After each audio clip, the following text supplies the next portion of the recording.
அக்கா நான் இந்த மாசத்துல நான் வேலைக்கு ரிசைன் பண்ணலான்னு இருக்கேன்க்கா. என்னது ரிசைன் பண்ண போறீங்களா? வேலைக்கு நிக்கிறதுக்கு என்ன காரணம் தெரிஞ்சுக்கலாமா? பின்ன என்னக்கா, வாரத்துல 3 நாள் லீவ் கேட்டா அதுவும் தர மாட்டீங்க, வருஷத்துக்கு 3 தடவை தாண்டி சம்பளத்தை ஏற்றி தர மாட்டீங்க. இதெல்லாம் கூட பரவாயில்லக்கா. சரி, அட்வான்ஸா ஒரு 1000 கேட்டா அதுவும் தரல.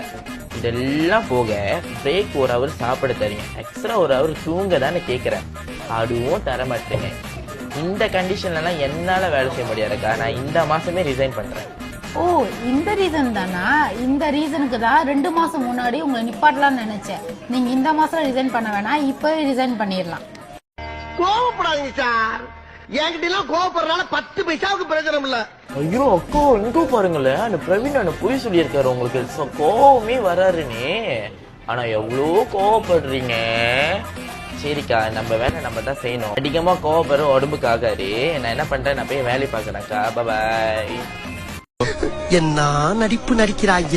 இந்த நடிப்பெல்லாம் பார்க்க சகிக்காம தாண்டா சிவாஜி சீக்கிரமாவே கிளம்பிட்டா.